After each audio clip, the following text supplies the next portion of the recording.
allow the two children to have the budget every year. It's okay. Off your mind. It's okay. She off your mind. Chai! Now wow, people wey suppose talk truth to power don off mic. And if we talk, now 500,000 they go sama us, call them hate speech. But fear not, my ego don't come. Him go torchlight every corner, nooks and cranny of all these bad people where they spoil our country.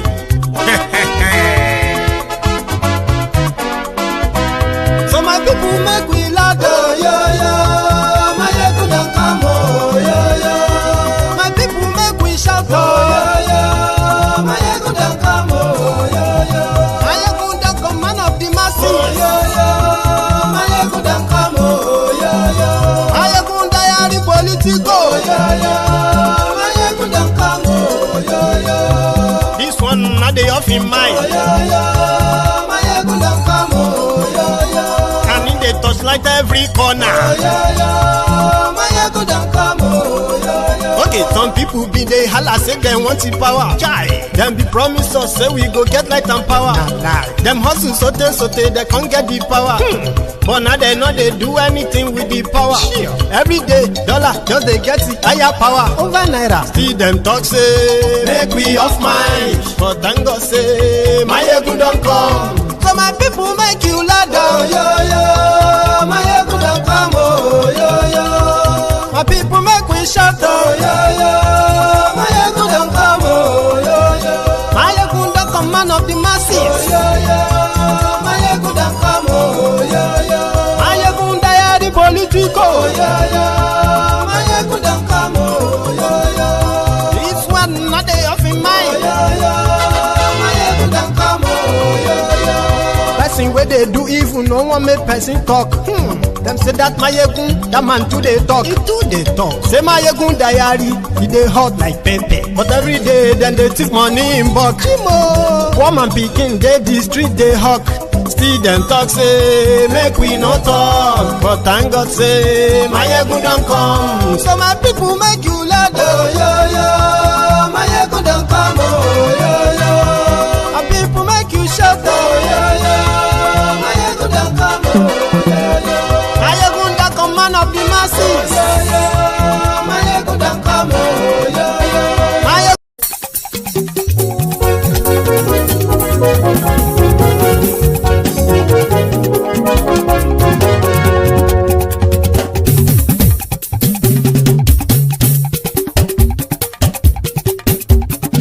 Mayegun la wa mo la mo dodododo.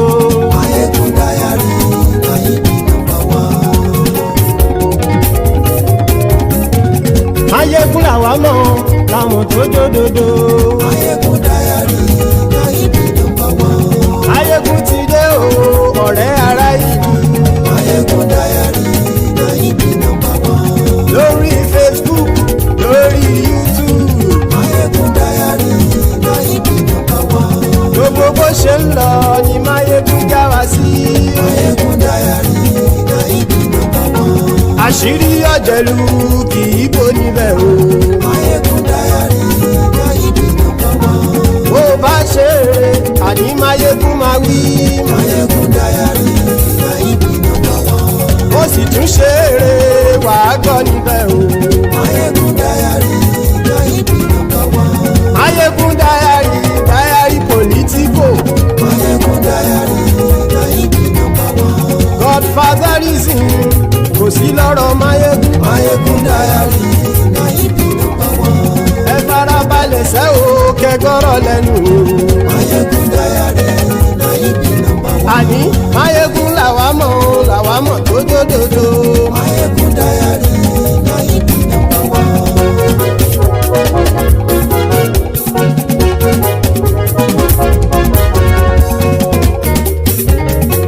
Àní ẹ̀sùn rákì. Mayegun ti dé. Mayegun ti dé. Ọ̀jẹ̀lú ẹ̀sùn rákì. Mayegun ti dé. Àní ẹ̀sùn rákì. Mayegun ti dé. Lórí Facebook. Mayegun ti dé. Àní ẹ̀sùn rákì. Mayegun ti dé. Lórí YouTube. Mayegun ti dé. àní ẹ̀sùn lájú. Máyégún ti dé. Wọ́n bàbá gbé wúrẹ́. Máyégún máa wí. Àní ẹ̀sùn lájú. Máyégún ti dé. Ijó ìgbádìyẹ. Máyégún máa wí. Àní ẹ̀sùn lájú. Máyégún ti dé. Pẹ̀sìdó bá rúfin o. Máyégún máa wí. Àní ẹ̀sùn lájú. Máyégún ti dé. Ọlọ́pàá tó ń gba rìbá. Máyégún máa wí. Hello there. Good morning to you. Good afternoon to you. And good evening to you from wherever you are joining us. It is Máyégún live. And thank you very much once again for joining me. To those of you who know the first four steps, please, after reading the caption of the broadcast, read the description of the broadcast as well. Then like it, share it, invite your friends, invite your not so friendly friends, and tell them that Máyégún is live. So this evening, as usual, we have a lot to unpack, and if the time permits, maybe we can take calls, but we'll get to that part. Oh, sorry, we will cross the bridge when we get to that part.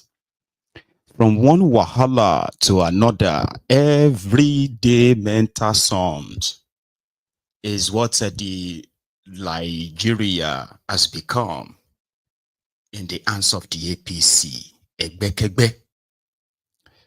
Just about 2 weeks ago, right, since this coalition thing kind of like gained the momentum, the mainstream, and ADC was announced as their adoptive party or platform.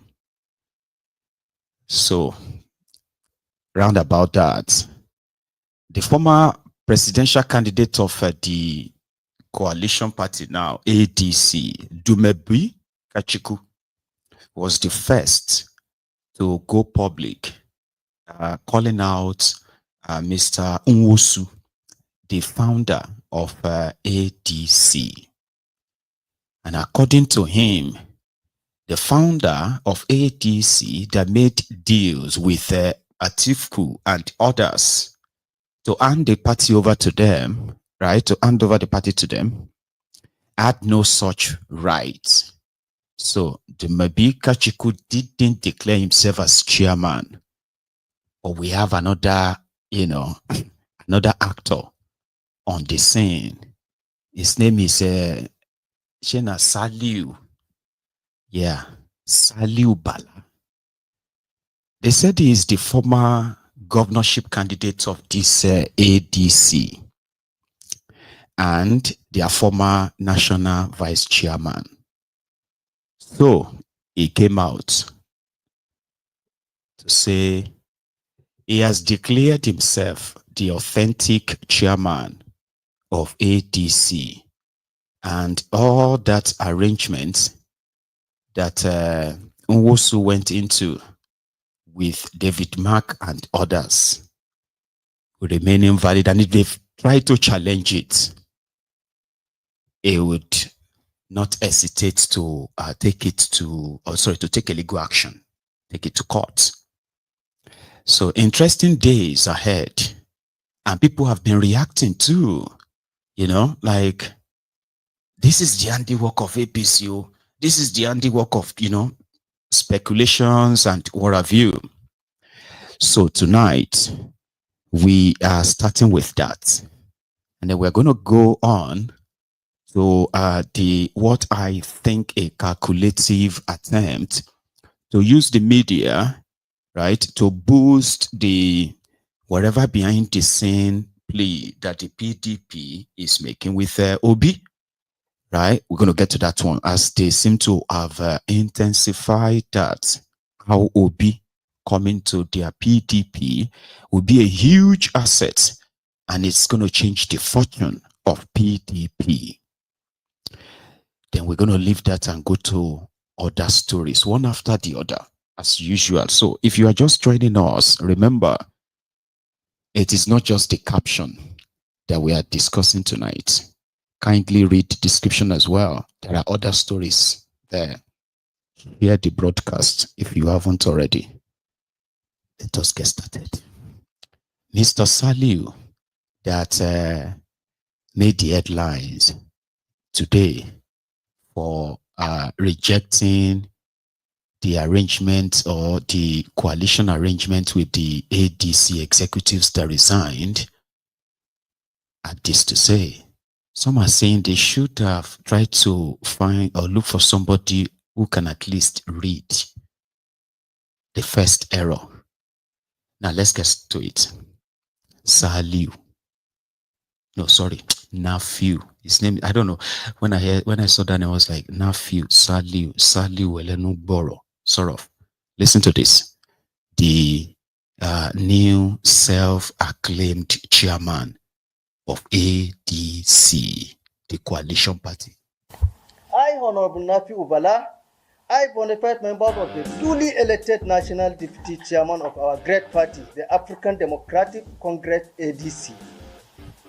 I wish to draw the attention of the entire members of our great party and Nigerians as late to the ongoing act of the political hooligans being perpetrated by some individuals who were hired to interact with the leadership of our great party, African Democratic Congress ADC. We are all witnesses living witnesses to the show of shame and act of lawlessness being displayed by surrender and capitalization without any known precedent. In our democratic journey, constitutional order, we are therefore strongly to resolve and collectively determining the challenge this affront and assure that the party laying down to rules and stipulated provision are respected and strictly adhered to by all those who belong to it. In case the individual choose to ignore our urgent calls to obey our constitutional guidelines and thus remaining very adverse and recalcitrant in order to aberrant behaviors, yes, we all proceed with goals to challenge their gross act of impunity in the court and bring them to the justice. It is give enormous pain in inundated you with their scandalous in happening in our great party, but we had been left with no other option to take in defense of our unalienable constitutional rights. As evident by the prevailing situation we now find ourselves in the party. In the history of democracy, all over the world, no party leader or any group of leaders have the power of arbitrarily transfer elected mandate to all political leaders or political authority to a non-member of who never belong to contestant for political office. The constitution of our great party has made adequate provision as laying down in many clauses, articulations that successions, guidelines, and how event vacant position shall be unconstitutional feelings. In the case of circumstances, and also in the further of my constitutional mandate as a duly elected deputy national chairman of our great party, I assume my constitutional duty and responsibility as a national chairman of our great party, African Democratic Congress ADC today. Therefore, I am hereby calling on the esteemed Independent National Electoral Commission, INEC, to so urgently step in to take due recognitions of this development. I am Honorable Nafiu Bala. I am the acting national chairman of the African Democratic Congress ADC. Thank you very much for the welcome. ọ̀rọ̀ tó sọ yìí ọ̀ ń ṣeré ni àbọ̀ ń ṣí èrè. ọ̀rọ̀ tó sọ yìí ọ̀ ń ṣeré ni àbọ̀ ń ṣí èrè. nuisance lélẹ́yìí nuisance lele. Honorable Bala. So they said they should have tried to find someone who at least could read. You know, somebody that will fit in the role. But you can't really find anyone intelligent enough to want to play such roles. Look at the characters who are playing the fifth columnist in their Labour Party. Araban Bidiot, Lamidiot Pampas. You know, I don't know what name to call this one other than Saliu. So, according to him, it is not legally right for anyone to transfer a constitutional mandate or something. What did he call it? And he may be right. But do you know something, right? As much as we don't have to hold briefs for them, okay, for the ADC, but for the educational purposes, just remember that Nigeria has no democracy. Nigeria has no real political system. What you have is just a group of brigands committing brigandage as a group collectively, while the rest of you are paying for it. Do you understand now? So the Supreme Court of Nigeria ruled that all these parties, that they could do whatever they like within their party. They could, as you can see, the Tifnumbu. Sorry. So as you are seeing, I'm sorry, I'm going to take a sec, all right? Give me a sec, I'll be back. But I'll leave Nwosu within, then I'll add it to it when I come back, okay? I have heard the government refutal, but I'm not in confrontation with the government. What we are asking for is, let's go to the ballot box. Why do you want to stop political parties? It's not only ADC. What is happening with PDP is also no, I understand that, but you're speaking in broad terms. Yeah. And I want to address your specific allegations. About offers of a ministerial position. Yeah. I mean, you said you were very specific. 3 ministerial slots. One was to go to you. Yes. The other 2 to whoever you wanted to give it. I have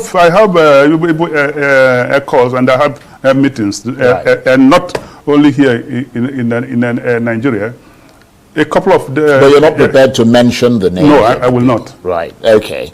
But you know that Daniel Bwala, who is the special advisor on policy communication to President Tinubu, has denied that the presidency offered any ministerial slots to you. He said that no government officials can promise or grant ministerial slots except President Tinubu himself. What is your reaction to that? Bwala, I wish you would come out and say why Elias, Atiku, Alaku, Godwin, and Mohammed Kala, they are doing in big hotels, being protected by government, the people paid police. You mean, are they now former ADC members, or they're still members of the ADC? They are still carrying the cards of ADC. But the government are using them to even try to scuttle the things we're doing. Yeah, but what have they actually done to support this allegation that you're making now? What have they done to support what you're saying? Oh, they have used them to go to court to say that, oh, they don't agree with the things we're doing, therefore it should be stopped. And they are being protected. We have pictures, and we know where they are. And it's laughable. A couple of them have reached out to me at least. They were five. They are 5 ADC people. Right. 2 of them reached out to me, and one has was able to run away and write to say he's withdrawing. He can no longer be coerced. The chairman of Niger State wrote to say, "Come, withdraw me from this case." And so that's Nwosu. So where was I the other time? So the characters that are easily to play the role, you know, I mean, the role of the 5th columnist, even when it seems like they are in control, but at the last minute, at any given time, there are always these characters who are always like going to be popping up from somewhere, and then they will disappear. Once whatever it is that they brought them to do is concluded, boom, they will disappear. Just like that of Lamidi or Tapampas and others. And then they will resurface again if they are to be brought back. That is the kind of politics they have in that place. Nwosu himself, the guy who just spoke Finnish, right? Accused some people approaching him in the course of this coalition, that some people approached him to offer him, ministerial slot. And that was when Ona-Ofun-Nuga responded and said, how come despite many times that Charles pushed him, like, listen, who are these guys? Could you give any kind of description, anything closer that we can say, okay, they are indeed from Kolu, but, he didn't give a direct answer. He said, I won't name names.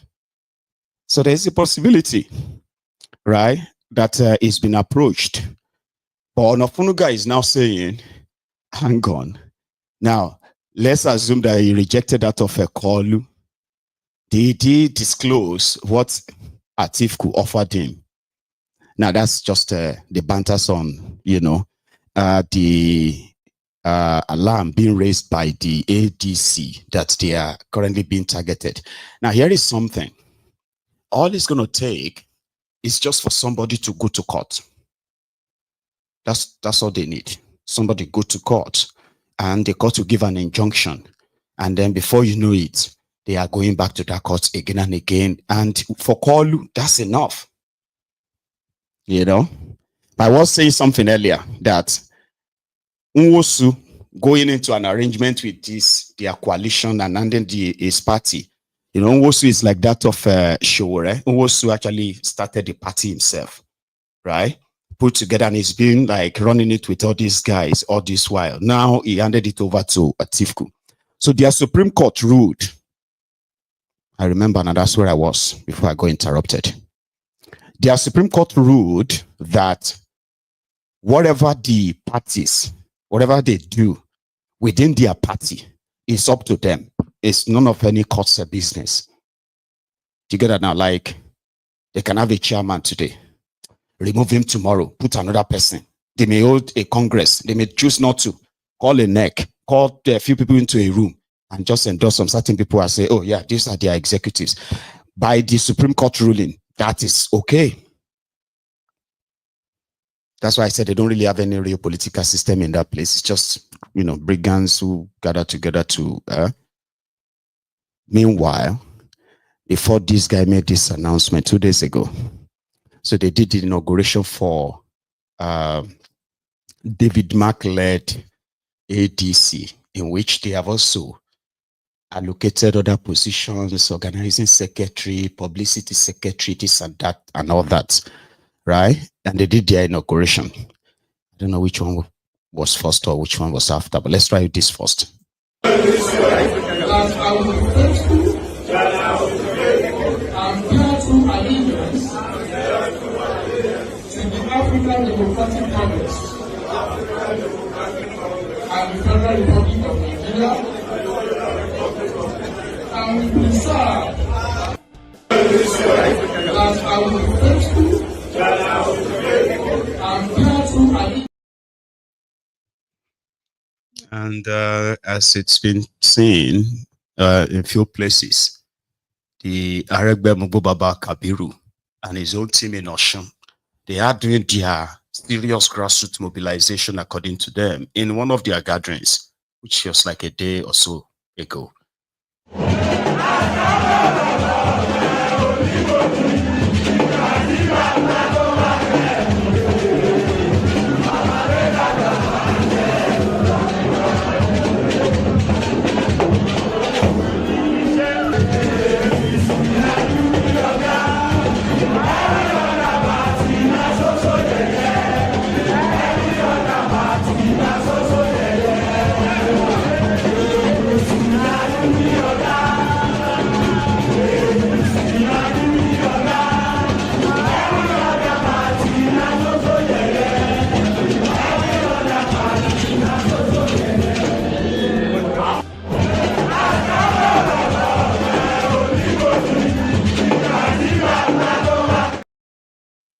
So for that, you have to give them their flour for that they can formulate any song anytime, any day with any party. They can be PDP this morning and they can just be APC in the evening and maybe something else by night. Now that is them moving on their own, the ADC, right? The PDP, Jerry Gana, was also with Charles. And this time they were talking about their effort in, luring Obi back to PDP and possibly making him their presidential candidate in the 2027 race. So Charles now said, how do you really think this is going to play out? Like, let's say Obi, Atiku become their candidate in ADC, and Obi ended up with them in PDP, and Tinubu remain in his APC. Isn't that going to be a repetition of what they had then? But here is what Jerry Gana had to say, as usual. And there's another one.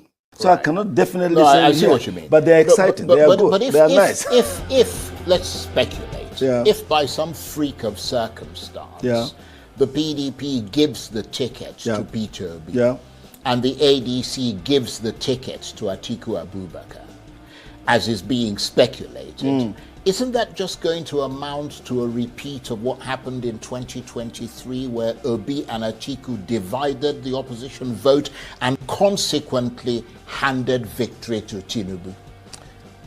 No, it will be something else, because you say the parties have changed. The PDP is on ground. I mean, Peter Obi now will not be on Labour. He will now be on the PDP. The PDP is, look, but Atiku Abubakar, who is claiming to be one of the inheritors of Muhammadu Buhari's 12 million votes, will be in the ADC. I'm a researcher. Right. And I research opinions. And believe you me, in the northern states, Peter Obi under the PDP would defeat any candidate up here, because our people are very fair-minded. They say, "No, look, it's the turn of the South. In 2031, it will be the turn of the South," and they are getting ready. So there is that very powerful process. Our people are very fair-minded. They are very just. We are building a nation. We don't want people to ruin this opportunity, because you see, the move we made in 1990 resolved the June 12th thing. It was very, very vicious. But when we came, we said, this is not right. When we made that move, Obasanjo has been president. Tinubu now, who was in the trenches then, is now president. We now have the Nigerian nation back. And people say now it has worked. The founding fathers were wise. So therefore, if it is the turn of the South, please, give it to the South. Right. Now, I don't know when last you were in Adama. Atiku comes from Adama. There is the PDP government in place in Adama. And it's real in place. It's governing. It's popular. It's powerful. How many people have gone with him? Okay. Or we have 3 governors in the whole of the Northeast, where he comes from. In Bauchi, in Taraba, in Adamawa, and with the kind of moves that are going on, we are very strong again in Borno, and Yobe, and Gombe, the southern part where I've been always there. What I'm now saying, even in the zone where he comes from, there will be very, very serious contention. So we're not saying that he's not strong, but Peter will be far, far stronger. And we have a better candidate even than Peter. Okay. Well, on that note... you won't need a car to travel. You won't need an aeroplane to travel. You will just say, I want to go to London. And you'll be in London. Whether you believe it or not, the time is coming when you won't need you. Old man, oh. So, he's a researcher, and he strongly believes that with PDP and Peter Obi, the victory is certain. The coast will be clear.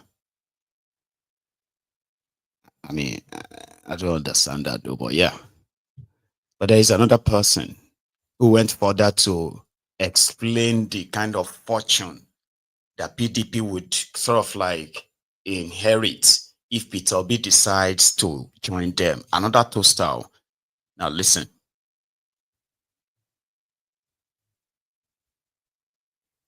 Oh, hang on. So, considering the current state of the PDP at the moment, some analysts are wondering why Peter Obi would want to return to the party. Why is he suddenly worthy of being the PDP's presidential candidate when he was denied the same opportunity when the PDP was still thriving as a political party?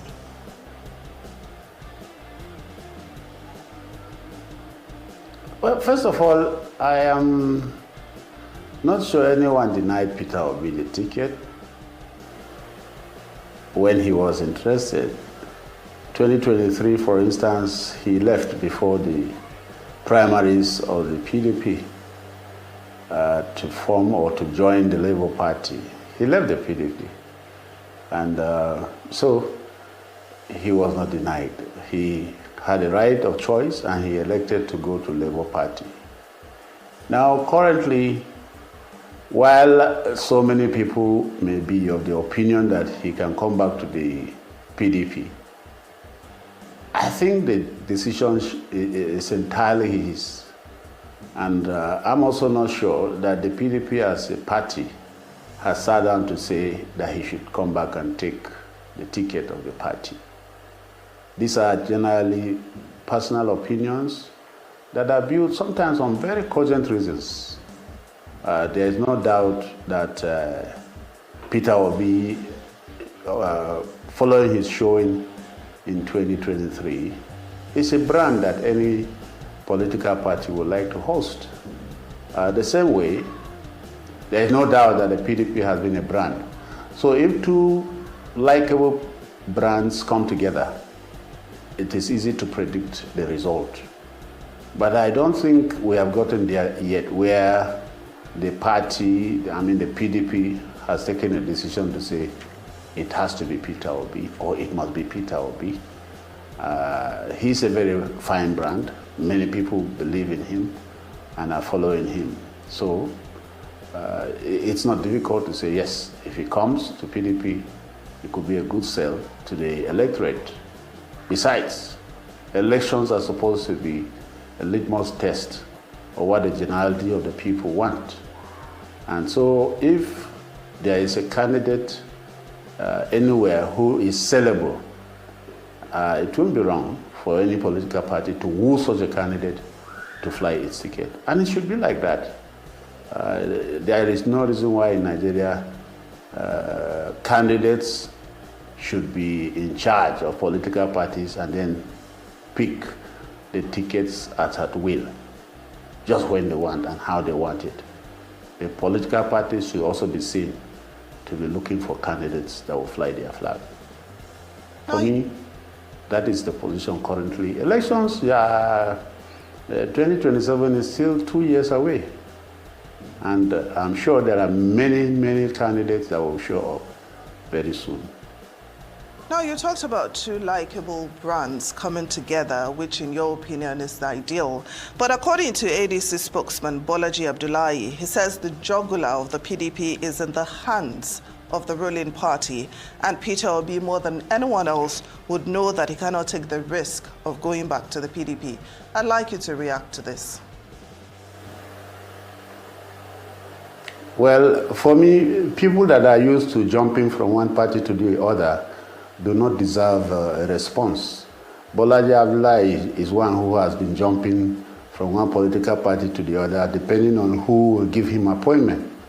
He was a minister, he was this and that, under different platforms. So these are the kind of politicians I don't really bother myself about, because they are seekers of office. They are not ideal people who should determine political discussion. Their major brand or their major concern is how to grab power, how to get office. And I don't have a lot of respect for them, but that is their style. Maybe Nigeria makes it possible for people to jump. They are here in the morning, by evening tomorrow they are somewhere else, depending on where they think their transactions will bear fruit. I don't believe that. That was him going on for Bolaji Abdullahi. So how is the APC themselves? How are they faring? There is one more there is one more PDP leader. Remember that guy that met Obi last week, the former governor of Niger State, Babangida Aliyu. He was on Channels Television this evening, where he was defending Tinubu. Because according to him, Tinubu is doing so well. They're taking decisions, he's doing well. Tinubu's problem is just that they don't know how to communicate what they are doing to Nigerians, like communicate it to you, tell you what they are doing. That's their problem. So, and he also said, if Ona-Ofun-Nuga could endure Bokwari for 8 years. I mean, come on, you don't do 2 and yeah, I mean, you've done 2 already. So all you have left is just 6 years. You will be able to endure Kolu for another 8 years. You should. That's what he said. So you all know that anyone who is even asking Obi to come to their PDP is like a clown, because the PDP governors themselves, half of them that are left, they are with Tinubu, if not most, if not all of them, except for maybe 1 or 2 who are doing their second term, and they themselves are looking for a chance to probably be the candidate of the PDP presidential candidate. Bala Muhammad in Bauchi, Soloma Kinde in Ibadan. These 2, they want to be presidential candidate of PDP too. So Werewike is maybe Werewike is clear, because Werewike has made it very clear that Tinubu, nobody go change Tinubu. Even when Werewike said that the PDP should zone their presidential ticket to the south, now they have done that, I believe. So Werewike, excuse me, I need to my thoughts.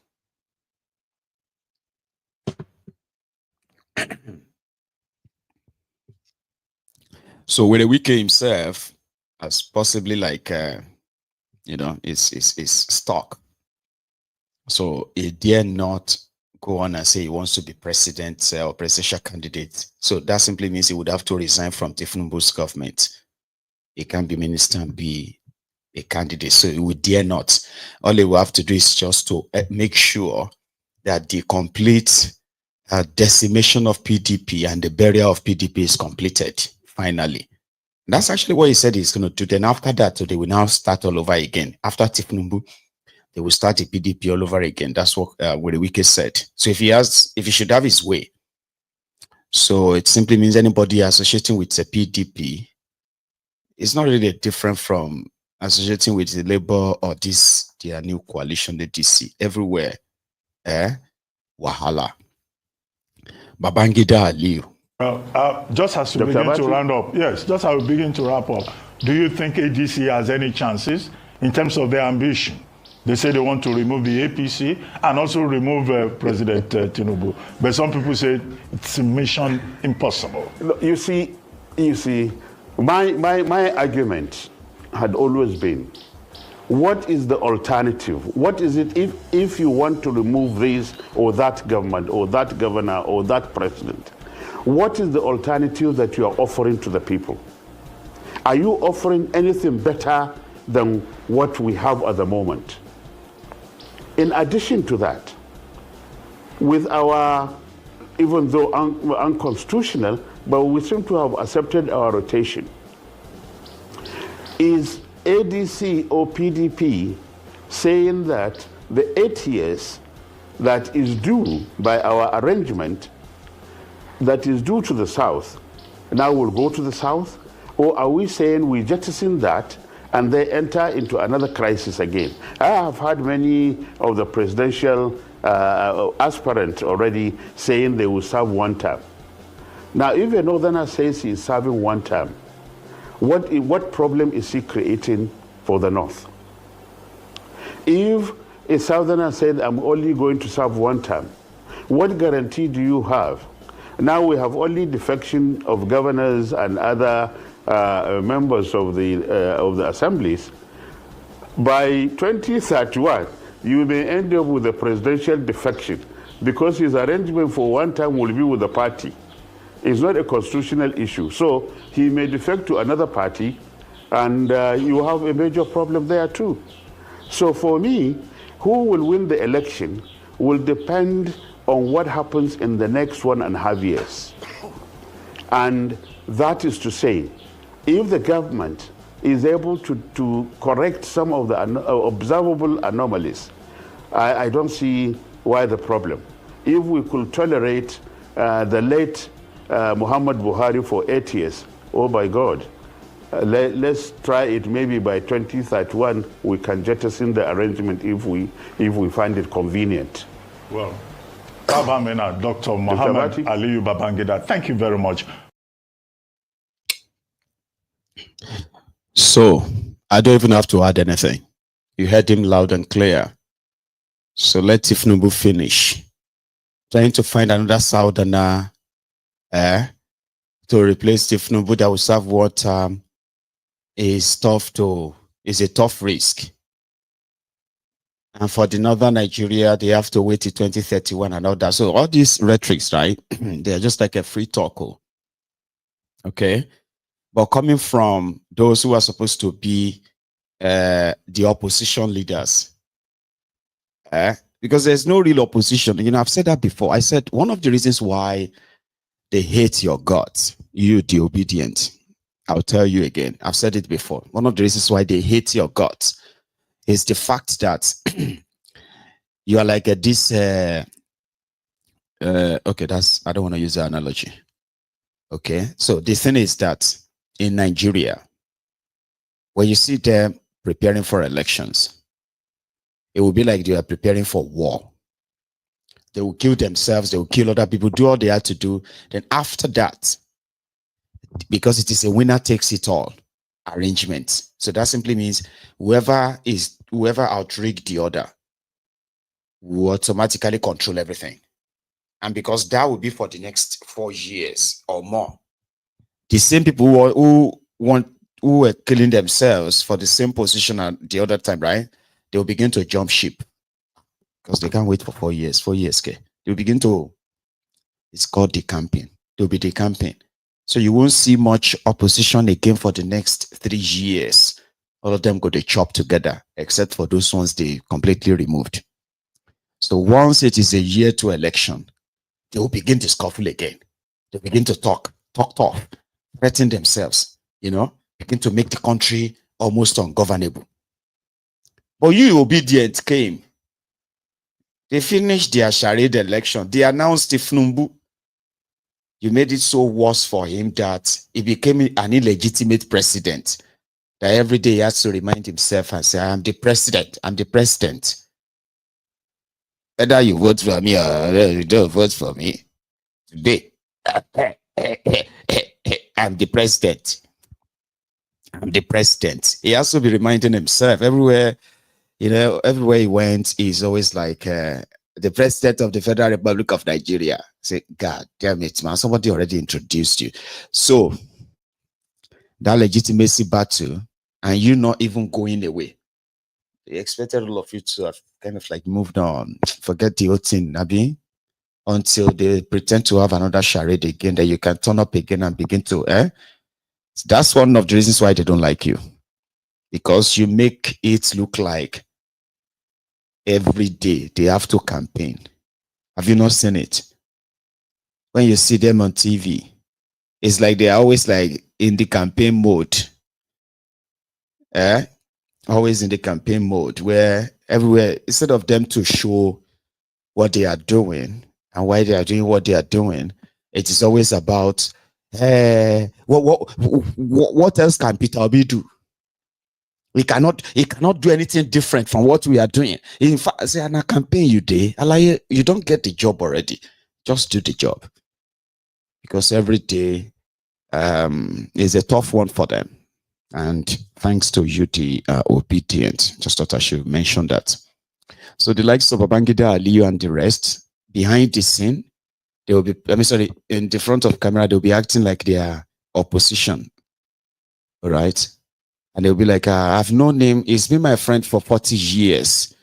I have known him for 35 years. They are opposition, so I can't say my mind about, I can't really say anything bad about him.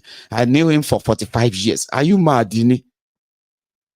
They ask you, are the opposition. People are supposed to actually see you as alternatives, but that's not how they run it in that contraption.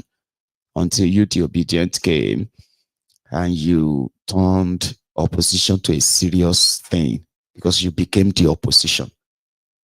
Have you not seen that there is not only the APC, Egbekegbe, that hate your guts? The SPV boys, PDP boys, they hate your guts.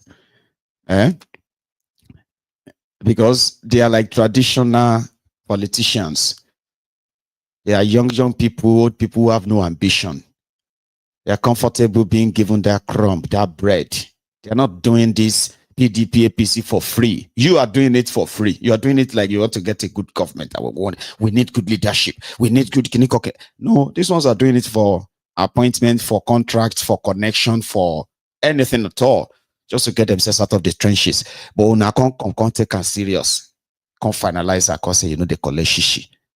How can somebody say he wants to be president and go give us shishi? SPV boys, so the normal social, what do you call it? We call them the political jobbers too.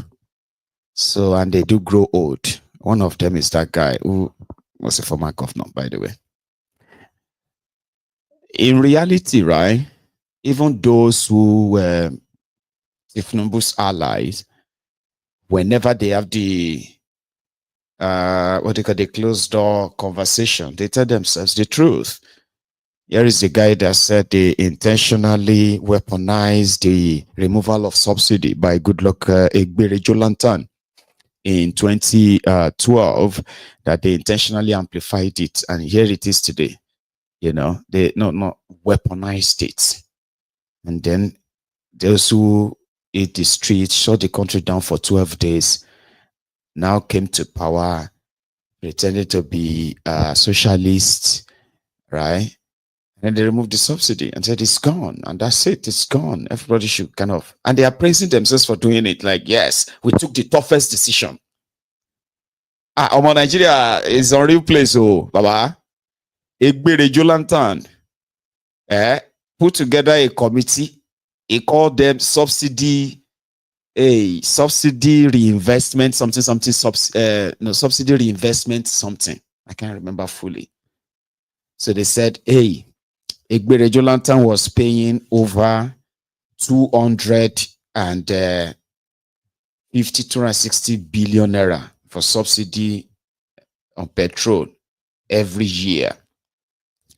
And that, it was like, that's too much. If we share this money, we can provide mass transit, But I don't be say they even they plan more. They actually did do. Egbere Jolantan was sending mass transit, all those what do you call it? All those all those longer stretcher coaches, right? They sent to Gombe State. If you are probably working in an Moson, I don't know, maybe they have now, broken the whole thing to parts. About before they announced the removal of subsidy in 2012, I can't remember all the stuffs they make provision for, but it was like they were so ready, and they said we're going to remove it on so time. So while they was planning to remove it, they were planning to mobilize for the country shutdown, for the shutdown of the country, Tinubu and his gang. So many of them received those mass transit, all those buses. They just locked them up somewhere because they were APC. In Ogun State then, it was ACN, Tinubu's party. Irokunle Amushi. He was the governor then. He received all of that. He never used them because they had to make Jonathan look bad. Then this druggie came. Subsidy is gone, it's gone, it's gone. can say, yay, threw the whole country into economic chaos. And then they started praising themselves that, oh, it's recovering, it's recovering back, taking data left, right, and center, borrowing like a drunken sailor, like that, you know. But there you have it. The guy himself is now saying, wherever Tinubu is rolling out, it's in Yoruba. I'll come and tell you again, okay? If I hear one. Inú àwọn aráàlú òdù sí ìjọba wa níjọba àpapọ̀ torí ebi àti owó tí ó sì. Tẹ́bálẹ̀ òkú ọ̀nà náà pàápàá jùlọ àwọn ọ̀nà federal ẹni tó bá ń bọ̀ látẹ̀fọ̀ tó pẹ̀rẹ̀ ó mọ̀ nǹkan tó jù àárín ẹni tó bá ń bọ̀ látòmò tó gba ìlàṣà wá sáyé dùn tó ń bọ̀ ní ọyẹ́ àmọ́ nǹkan tó jù ẹ̀rí. Nígbà tá a ṣe ọ̀nà tí bá ọ̀ṣẹ́ parí ẹ̀fẹ́ náà tó 18-20 billion tọ́nà yìí ìjọba àpapọ̀ ní wọn ràn wá iṣẹ́ wọn lè dá owó yẹn padà ṣé tí wọ́n bá dá padà ṣèbí gómìnà ìbá tó lọ ní ó dá ọkọ̀ tó fi ṣe ọ̀nà phase 2 eléyìí tí mo bẹ̀rẹ̀ tó dé ìgbé òkè òkú tó gbé láti bẹ̀rẹ̀ dé ara mọ̀kọ́ o. nuisance lélẹ́yìí nuisance lélẹ́yìí. If I hear one. So that was him there trying to sort of like defend the Ibadan-based Ekiti governor. You know that Ekiti governor is Ibadan-based, just like many of these northern governors who don't actually live in their own states. Yeah, that Bao doesn't really live in Ekiti. He's their governor. He's going for second term. They drive through all those terrible roads, but they will go back to tell their people that you know, APC is doing greatly, is doing well, everything is fine. People should endure. Well, you had to start telling them that you know, things are tough about this issue of hunger, no money, and all that. So coupled with bad roads, start saying, telling the APC members that APC has failed, but you need to still support us, share you get, so that we can fail more. If I hear one. Here is another one. No. The Speaker of Osun State. Isiaka Bikilunje, you know. No, I think their governor is Isiaka. Osun State Speaker was caught on tape when he is allegedly threatening a local chief. I don't know if this person is talking about is actually a king. So they said that one came. He said that one came around his house to place curses on him. That he would make sure that by Monday morning it will be picked up. First they will remove his crown. Then after that, it will be picked up and locked up. A king, but Speaker of the State House of Assembly. What do you think? Hello. Hello. Ẹ káàsán o. Káàsán, speaker ló ń sọ̀rọ̀ ẹgbẹ́dùn ló ń Ah, sọ̀rọ̀. Honorable, ẹ káàsán sir. Ẹ káàsán, aláṣẹ ńkọ́? Yes, sir. Sí lọ́dọ̀ mi bí kan lọ síbí kan. Ok, mo fẹ́ rán yín sí wọn ni. Ó dàbí ti aláṣẹ, Ọlọ́run sọ pé yóò já jẹ̀yà. Ọlọ́run wá sọ pé ọ̀dọ̀ mi yóò ti jẹ̀yà. Ó ti oríṣiríṣi tí mo ti ní àbọ̀ ìdẹ̀. Ó ti wá ṣe dé píkì ń fún.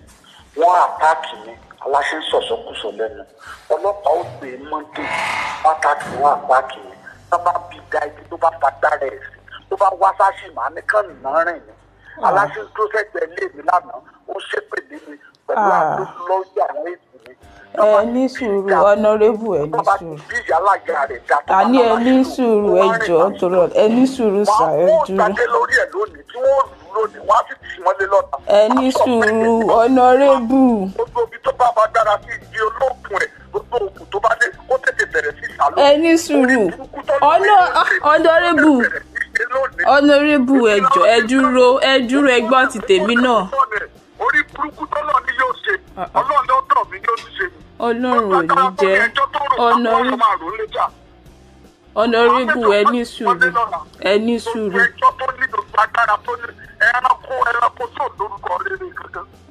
Honorable ẹ dúró. Honorable ẹ wò ẹ dúró. Ṣé rí. So that's the speaker right there, very upset, very angry at a local chief who, according to him, has been bad-mouthing him all over the place. The last time he came very close to his house to place a curse on him and all that. So he will ensure that they remove his crown and then they will order people to beat him. I don't think that's right. Director's Court. That is why I think I am going to respect Benue politicians a bit. Because when two honorables disagreed, they didn't hire people to beat themselves up or beat one another up. They actually slugged it out man to man. A House of Assembly member, local government chairman in Benue State. This.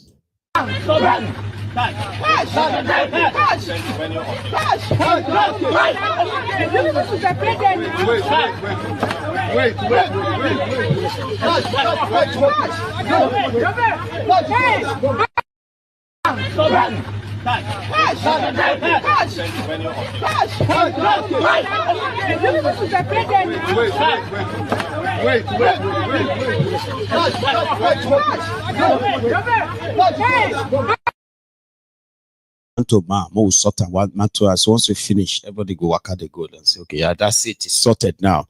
Next time when you see yourself, you can just be like, bro, how you doing? All right. So, honorable, you don't need to hire anybody to beat anybody up. Just pick a venue. Right? Right. The 210 trillion naira allegedly missing money from the NNPC, in which they have not been able to actually account for. And the guy who raised the alarm is now giving them even more by saying, hey, we haven't forgotten, 211 trillion naira. Where is it? This committee, which never ever had at no point ever said 210 trillion was missing or stolen from NNPC. But what this committee said, and it still says, and shall continue to say, unless proven otherwise, is that NNPC should and must account for 210 trillion. And I will briefly say that of course, 210 trillion is mind-boggling, and hearing the numbers, one may not easily comprehend. The 210 trillion put together is or are made up by the liabilities and the assets part of the account.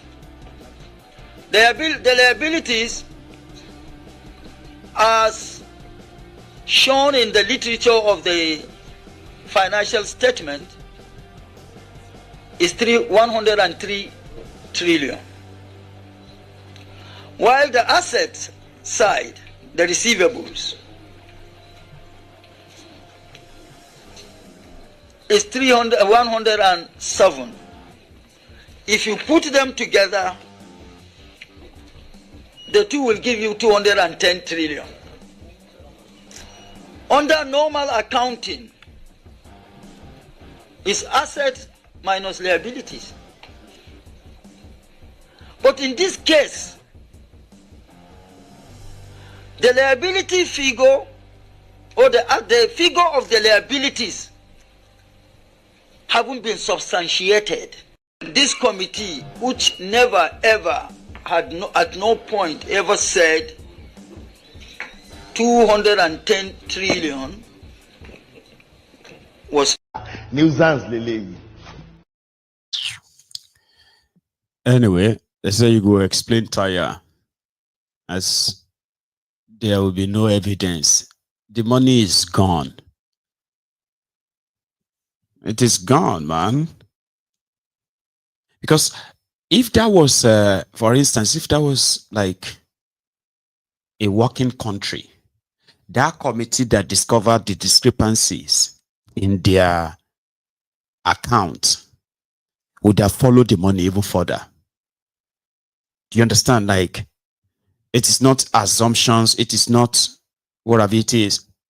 Traces of financial imbalance. I mean, what they call it for accounting terms. Discrepancies that would never make your account balance. So how do you audit an account and you have a shortfall of 210 trillion naira? That's massive.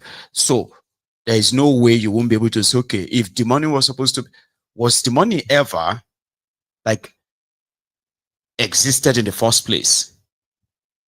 So if you established that, yeah, it is the proceed of certain sold stuff, and that money accumulated. So it was, okay, proceed. That means they sold something. They got the money.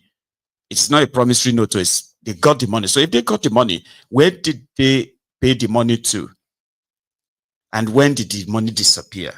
Where was the money supposed to go to? And so it didn't go here. Once it got here, it just vamoosed. It just disappeared. Money don't just disappear. Not even a kobo can just disappear. No money just disappear. But we all know that it's gone, it's gone. It's just for our own entertainment. And it is sad that they have the population of people who have no idea what it means to have 210 trillion stolen from your system. Because if it is not in the account, it is stolen. You can't hide. You can't hide 210 trillion. It's gone, gone. And those who took it over the years, they are still in government all over the place. So it's unfortunate. In Jigawa State is considered as one of the poorest states in Nigeria. They said their state governor just invested 1.8 billion naira on vehicles for himself and his wife's convoys.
Those 4 vehicles are what the Jigawa people paid 1.8 billion naira for. Those 4 vehicles.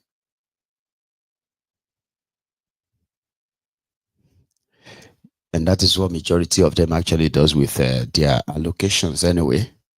You know? Yeah, irreconcilable. I think that's what the term is in accounting. Once you begin to add the numbers together, it doesn't just disappear. It doesn't just go away. You don't just cancel 2 or 100 and say, I'll just cancel this 200. You don't cancel anything like, no. At least I did accounting myself. I did accounting in secondary school. So to some extent, we had to like work on this. What do they call that thing again? Profit and loss account, balance sheet, where you have to place your, So people will actually became accountants working in for a country. You can trace any money, but corruption will make you become blind.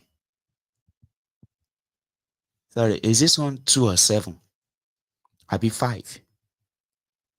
No, it's 1. Meanwhile, it is 7. So that is what corruption does. Corruption blinds you. Sorry, I don't get. Is that 1.7 trillion? I'll be 17 trillion. No, it's 17 trillion, but just put dots and say 1.7 trillion. Okay. This is gonna be a tough one, but we'll work it out, sir. We'll work it out. Baba, they submitted the audited report of NNPC, and a committee in National Assembly discovered the discrepancies, and they pointed it out. It all came to the total of 210 trillion naira. Do you think a whole country can't trace where that money goes? Like, anyway, we'll leave that again. So I said the Jigawas or the Jigawans are funding the lifestyle of their criminal governor and his wife. Even the nurses in Jigawa themselves right now are on strike because of poor pay. I don't know if you do know that the what they call them, NDA, no, NMA, Nigerian Medical Association. I don't know. I think they are on strike. So some of them went about to force or enforce compliance, because they've done tools now for the past 4 days, asking Kolu to attend to their demands, and until that happens, they won't work. I don't know how many of you have been to government hospitals across Nigeria. Maybe you can share your own personal experiences, right? For some, in Port Harcourt and a part of Enugu, this was what they experienced. The monitoring team is at Professor Kelsey Harrison Hospital in Port Harcourt. This is a maternity ward, have you? Yes, maternity ward. As you can see, it's total compliance. All the patients have been discharged. No nurse on duty. Everyone is at home. You can see the modern facilities lying fallow here because there are no nurses. Nursing power. Welcome. This is day 1, strike day 1. Monitoring team is active.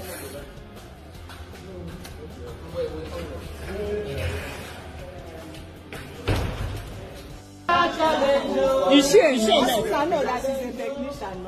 Who is the nurse here again? This one is the off the air, she's a nurse.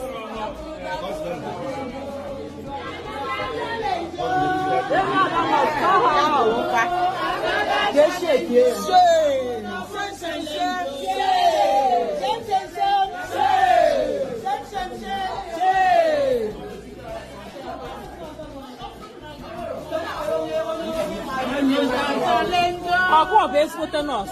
Go base with the mother. Go base with the mother. Can you hear me? You are not on this. What are you doing here? If you have a patient, you shouldn't be around. Let another person.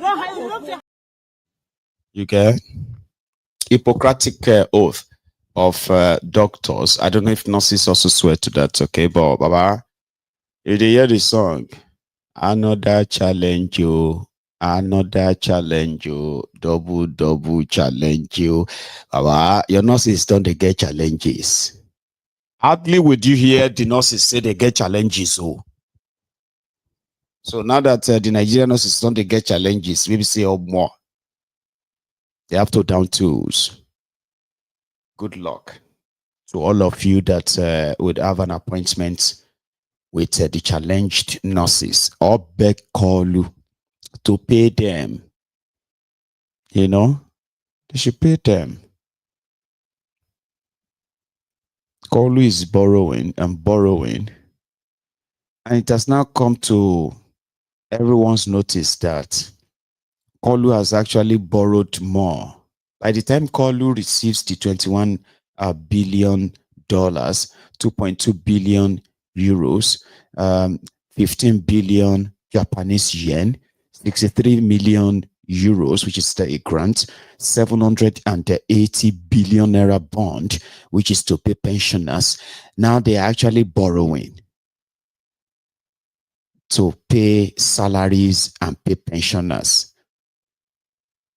They are borrowing to fund their budget, which mostly is on recurrent expenditures, more or less like money for for their own lifestyles, like nice cars, latest cars, new jets, and maybe new buildings. So they now say that Tinubu has borrowed more than what Bukwari borrowed in 8 years.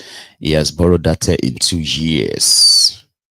Isaac is one of those that are like, or more. By the time Tinubu is done with you, Nigeria's national debt will be after 999 trillion.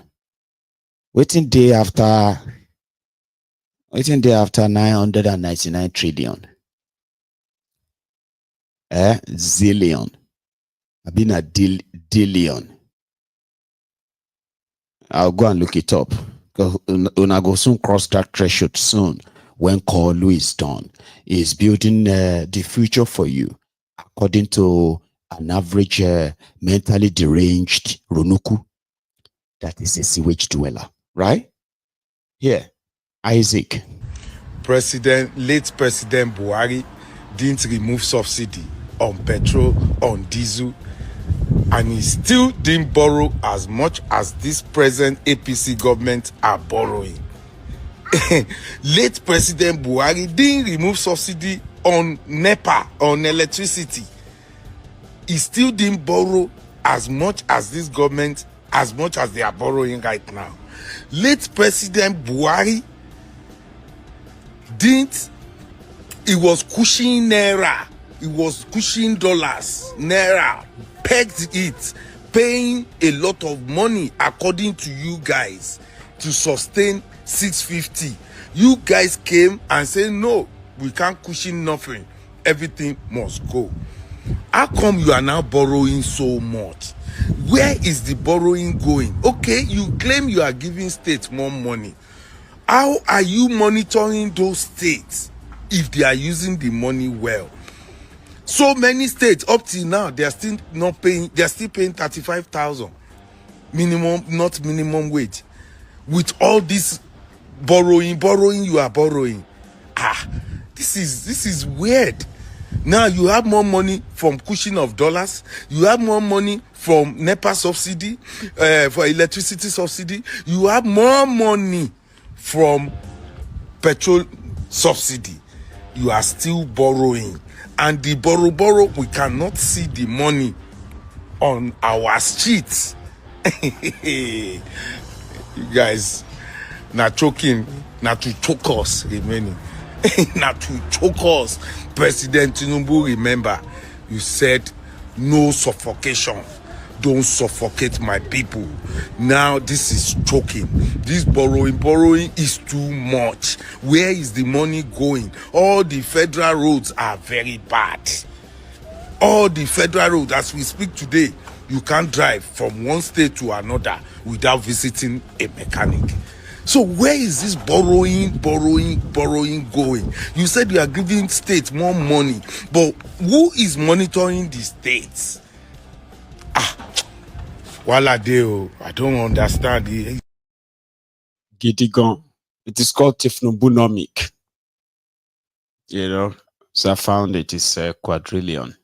So Nigeria's debt may cross 1 quadrillion by 2031.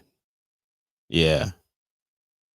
And it's a very, a good observation when Isaac said, how did they do it that when they are borrowing to back your naira, to back your subsidy and all of that, right? How come now that they are not paying subsidy, not paying subsidy on education? They've removed subsidy on petrol, removed subsidy on education, removed subsidy on, what's the other one? Electricity, removed I mean, where is the money? Why do they have to borrow that much again if you are making so much money? Because it's a lie. Nigeria is in red when it comes to foreign direct investment. Borrowing money is not investment. I've said that many times on my Egun's Diary Political. I have proven that to you many times on this platform as well. I will keep saying it. Going about to go and borrow money and then or raise bonds where people are promised about 30% or 35% return on their bond, Nigeria bond, free money after 1 year. And then you say, oh, it's oversubscribed. We wanted to raise 700 billion. We have now raised 1.8 trillion naira. I say we go see a madman's leg where you no go like a one chopper. Don't worry, you understand if you're not Yoruba. It's like a fool. Who will see a fool and not want to like take advantage of a fool? But that's not investment. That is not investment. It is not. So Tinubu is the reason why they will tell you everything is getting better, everything is fine. And then you'll be wondering, I don't understand. No, you are not to understand. Where is the money? Where is the money they save from all of that?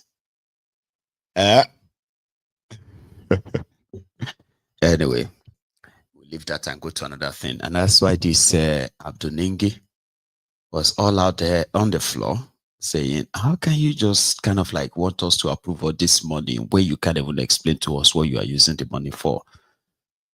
His voice never counted. At least it was heard. We all represent constituencies. We need to go home and say, this is how these monies, when borrowed, will impact in either security, what amount in agriculture. When it comes to states, let's know how much goes into this state. President, I listened to the committee presentation and I listened to Senator Olamileko, the chairman of appropriation. First and foremost, Mr. President, this has to do with our collective inheritance. This is a loan that my generation and generation yet unborn will be saddled to payment or to paying. Yes, this is a proposed payment plan, borrowing plan, but in this document, there is no indication of how these loans will be paid. That is one. Secondly, if you look at the committee's report, on page 3, number 1, that the loan shall specify the purpose of which the borrowing is intended, which shall only be a long-term capital expenditure and human capital development. Going further on page 8, Mr. President, you will now take number 5 under the table. Most NDAs are unable to implement their capital projects effectively due to long delays in funding disbursement. The loans will go a long way to addressing this challenge. Inclusion of this project in the National External Borrowing Plan will enable financial closure and timely implementation. This is not specified. Which MDS and how much does each one cost? We all represent constituencies. The guy that is pointing all of that out is not doing it because he loves Nigeria so much and he loves his people. But there are some certain things that you are going to see and privileged to actually see. That sometimes, Baba, you feel they think and you won't even know that you're actually like thinking out aloud. Like, what? Okay, maybe because I'm a Yoruba man, that's how I'm going to be reacting. Because when you look at hey, yeah, you get? So the guy is just like, this country is done for, man. And it is hopeless too. It is an hopeless situation. So the people themselves who are going to be saddled with the responsibility of repayment of this loan, when Tinubu and his gang are long gone, Bokwari is dead now. But everything he did continue to live after him. People continue to still pay the price of Bokwari's destructive regime. So by the time Kolu is gone, those who are going to be paying this back are no other than those of you who are going to be alive. Normally, you see, when you find yourself in a pit or in a hole, the ideal thing is to stop digging. But these criminals believe that they have their nest elsewhere. They are like birds who goes to the graveyards to pick, or goes to the field to pick, grass and all that. They have their nest elsewhere where they are keeping all their treasure, their family, everything they treasure, everything they love. It is not Nigeria. No, it's not. You can't hate your country that much if there was a country at all, or a country in the first place. Well, you've heard about, we've been following this drama of street name change and all that, or street renaming in Lagos and all that, and it's going to continue to grow as you get closer to their 2027 charade. The bigotry, the tribalism, those who are amplifying them, they are going to intensify that, I believe. However, Fashola, Isaleko Barack Obama, Ajambadi Albert Einstein was at a forum where he called the attention of those in government that there's something called archives. And the way you're going, it's great that you want to protect the Yoruba heritage or Yoruba this and other Yoruba names. But at the same time, don't let whatever is motivating you kind of like push you enough that you're going to erase what is supposed to be an archive or history of Lagos State, and everybody will play their role, one role or the other. I have that clip. Let me share that with you before we get to the part of rounding it up. That archives constitute the memory of all communities, societies, and nations. Archival records are preserved for their legal value or enduring historical significance and constitute a key cultural heritage and information source. The archival heritage is a valuable testimony to the socio-political and economic development of humanity. For instance, the Glasgow University Archive Service gives a fascinating insight into the influence that the University of Glasgow, its staff and students have had on the history and development of many countries, including Nigeria. Records also contain information, and this was from Scotland, as I said, in 2012. It contains information about the first Nigerian students at the University of Glasgow at the time, including one Dr. James Churchill Vaughan and one Dr. Isaac Ladipo Oluwole, who were enrolled in 1913 and graduated in 1918. Dr. Ladipo Oluwole returned to Nigeria to become the first African medical officer of health in the Lagos colony.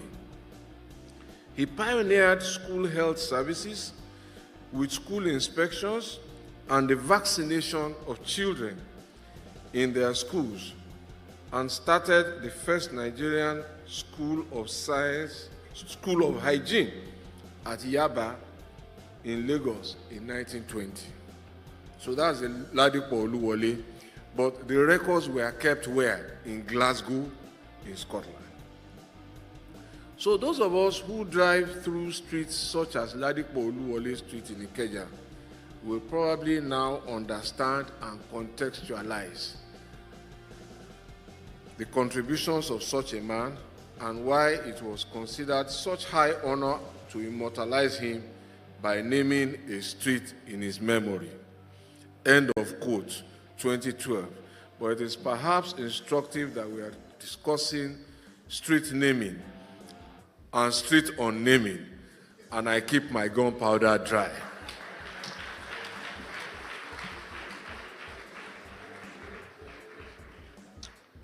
So but that tells you that the more things change, the more they remain the same. So today I reiterate those words about street naming, about Dr. Oluwole, and with greater conviction to reinforce my message that the preservation of our history and the documentation of our progress must be taken seriously. The puzzle pieces of Lagos's past, its people, traditions, governments, and struggles are scattered across time. LASRAB must continue to piece them together into a coherent whole, one archive, one policy document, one photograph, and one manual at a time. So I urge us all to support this noble work. Let us help preserve history, not as a static museum of forgotten things, but as a vibrant engine of knowledge, resilience, and development. In the past, when we needed to conduct searches about certain things that happened here, sadly and ironically, the place to go was to go overseas, to go and look for records of ourselves. So, and I think nothing validates the idea of the prosperity and the economic value of record keeping than that irony. So when we're talking about Google searches today, all the search engines that we now have in our palms, imagine if records were not kept. There's nothing for them to search. Before I go on, let me postulate from the Franz Fanonian dictum, which stipulates that the dialectics of reconciling two conflicting ideas is the algebra of revolution. The overbearing intervention of the state government had further exacerbated oporombium and amounting to sadomasochisms.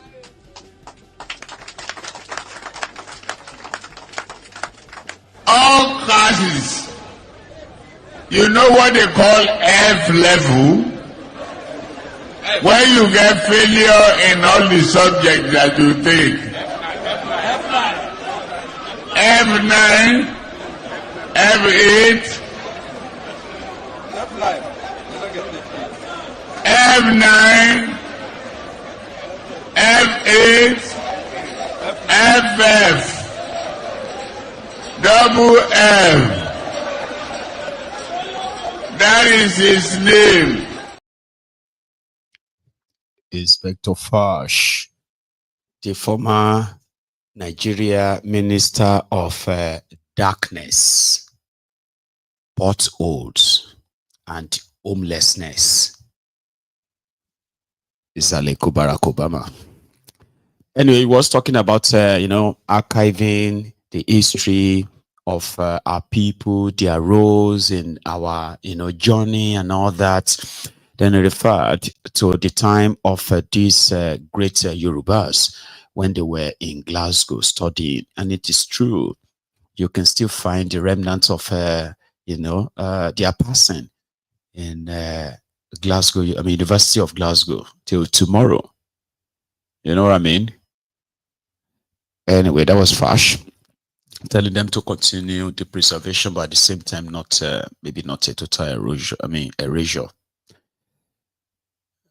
There's this one disturbing video And we are, I'm a little bit concerned that YouTube may not like it. Remember that video of that man and his two sons kidnapped in Kwara? You remember that he was begging, and he said they've been going through different tortures. They've been starved. They've been like, gosh, man. And they wanted 50 million. Those who kidnapped them, children, two children, two boys, and their father. They are demanding for 50 million from them. They haven't paid the ransom yet. A new video has emerged. And I have to warn you, viewers' discretion is highly advised. I'll leave it for just about 5-10 seconds and I'll stop it. Here is the new video released by their captors, the Fulani terrorist that is keeping them.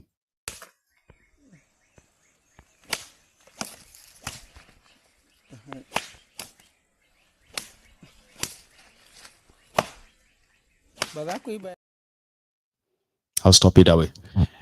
It gets worse. And that won't be the first time that these terrorists will kidnap Nigerians, take them into the bush, torture them, and then film the torture on camera like they will record it in order to send to their family members to hurry up or they will kill them. We've had instances where these Fulani terrorists will shoot and kill their victims on the camera, right? And they are the ones that are being rehabilitated by the rogue APC, Egbe, you know, and something from Edo, Opeodoyo, and his own court jesters. Life with the governor of Edo State. The governor of Edo State. The governor of Edo State. The governor of Edo State. The governor of Edo State. The number one citizen of Edo State. Atiku has gone to rescue the people. Atiku has gone to rescue the people. Atiku rescue. Atiku rescue. Atiku rescue. He has come to rescue the people. He has come to rescue Edo people. Atiku. Atiku. Atiku. Edo is shining from nothing to something. When I know that governor, when I they talk anywhere, no mind them. See, governor too much. No mind them. Life with. So those are the Okweldoyers, you know, court jesters or street jesters. I don't know what you want to call them. From Benin, from Edo State rather. So I will leave it at this final one. This is someone who is Tinubu's ally in the APC. A message for the Northerners. Because to him, what else do they want Tinubu to do? He has shown them enough respect, even than you know, they deserved, kind of. And therefore, Tinubu has honored them, respected them enough by sending powerful delegation to see them and tell them how he loved them and never really neglected them. His words is what I wanted to listen to. Yes, my sister, can I tell you something? There's no one government that can solve all the problems of a people. Whether Nigeria, Lesotho, Kenya, wherever. There's no one government. Because, of course, you realize that we don't have all the revenue in the world. Nigeria was broke as at the time the president took over. So, there are too many things, there are too many issues that you raised. I tried to see if I can attend to them. That the president sent or deployed 60 appointees to attend the Arewa meeting is a mark of respect for the North. It's not a mark of weakness. I mean, if you say we have not done enough, let the people that are doing it come and tell you how much they have done. That's the essence. That's the language there. It's not a consequence of panic. No, not at all. Now, if you say that Gombe is saying that there's no federal presence, let the governor come and tell us what he's been doing with his federal allocation that has tripled, you know, in the last 2 years. What federal presence does he want? He has an autonomy to be governor of a state. He's an executive governor of a state. Let him first of all come and tell us what the Gombe State, presence has been in Gombe. People make statements and they believe they play on the political naivety of the masses, believing that the masses are so poor. When they hear things like "we make life better for you," they jump at it. This is the game they are playing. This president is one of the most practical presidents we have ever had in this country. I'm not too young to know. I know practically all the presidents. I became an adult around many years ago, so I can see and I can feel.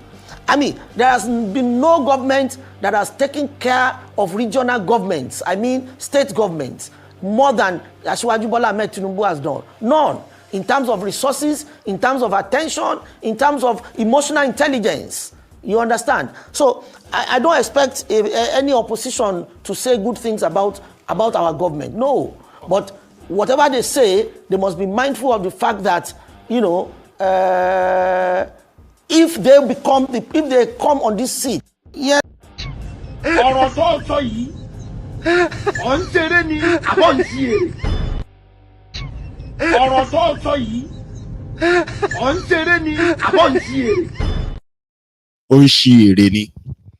Anyway, brethren, thank you very much for your time once again this evening. I am going to wrap it up now. I'll draw the curtains from this point. Take another early break. You see, whenever we are not that many, not many, sorry, I can take that advantage, okay? I will see you another time.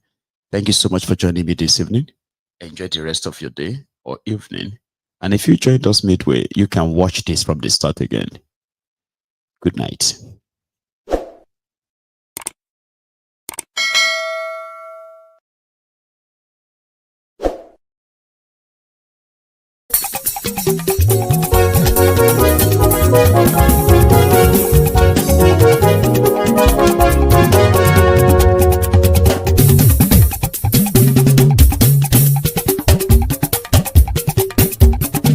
Mayegun làwa mọ̀ làmọ̀ tó dòdòdò. Mayegun dayari Mayebi number one. Mayegun làwa mọ̀ làmọ̀ tó dòdòdò. Mayegun dayari Mayebi number one. Mayegun ti dé o ọ̀rẹ́ ara yìí. Mayegun dayari Mayebi number one. Lórí Facebook, lórí YouTube. Mayegun dayari Mayebi number one. Gbogbo bó ṣe ń lọ ni Mayegun já wa sí. Mayegun dayari Mayebi number one. Àṣírí ọ̀jẹ̀lú kì í bò níbẹ̀ o. Mayegun dayari Mayebi number one. Bó bá ṣe eré àní Mayegun máa wí. Mayegun dayari Mayebi number one. Ó sì tún ṣe eré wàá gbọ́ níbẹ̀ o. Mayegun dayari Mayebi number one. Mayegun dayari politico. Mayegun dayari Mayebi number one. Godfatherism kò sí lọ́rọ̀ Mayegun. Mayegun dayari Mayebi number one. Ẹ farabalẹ̀ sẹ́ o kẹgọ́rọ̀ lẹ́nu o. Mayegun dayari Mayebi number one. Àní Mayegun làwa mọ̀ tó dòdòdò. Mayegun dayari Mayebi number one.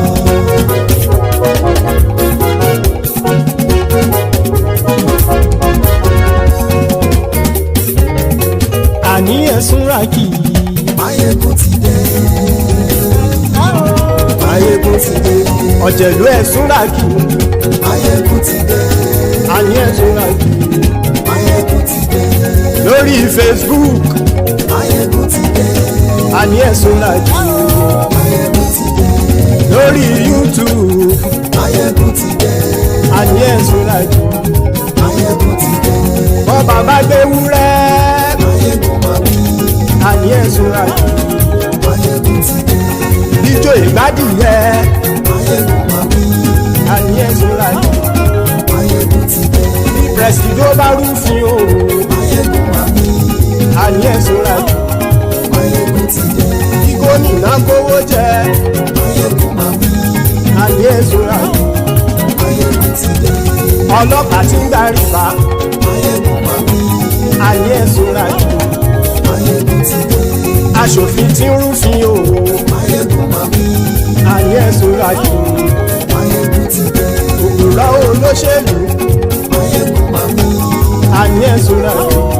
Máyégún ti dé. Ọ̀jẹ̀lú ẹ̀sùn ràjì. Máyégún ti dé. Àní ẹ̀sùn ràjì. Máyégún ti dé.